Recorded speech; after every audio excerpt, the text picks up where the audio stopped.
The marketing campaign for the cumbersomely titled Jurassic World Fallen Kingdom is constructed around a prominent question. Do you remember when you first saw a dinosaur? And I do! I first enjoyed such a wonder in 1993 as I watched a brachiosaur stand on its hind legs to reach the leaves of a tall tree, all from a seat in a dimly lit theatre. This moment of awesome cinematic magic was brought to life in Steven Spielberg's Jurassic Park.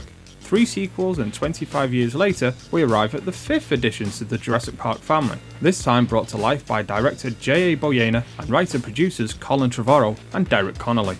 Although perhaps life is the wrong word to use.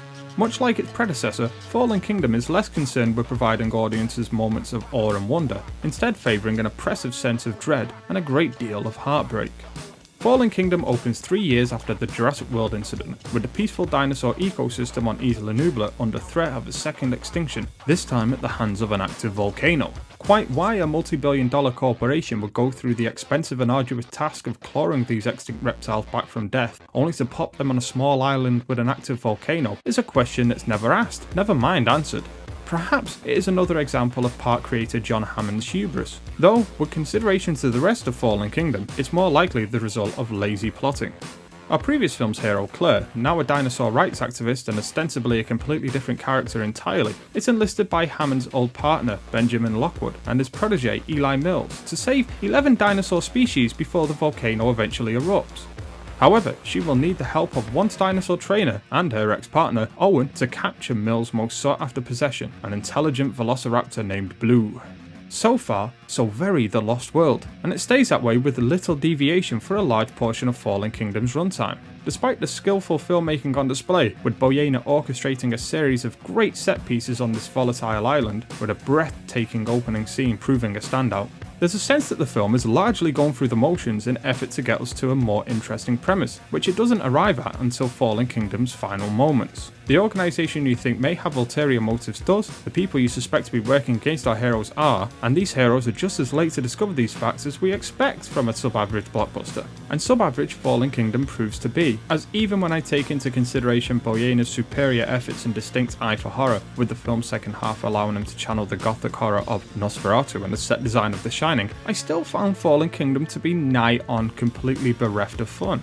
In a recent interview with the Huffington Post, James Cameron confessed to attempting to beat Steven Spielberg in a race to Jurassic Park's director's chair. In retrospect, he concedes that after seeing the film, he was not the right person to make it. Further, he states, Spielberg made a dinosaur movie for kids, and mine would have been aliens with dinosaurs, and that wouldn't have been fair. Dinosaurs are for 8-year-olds.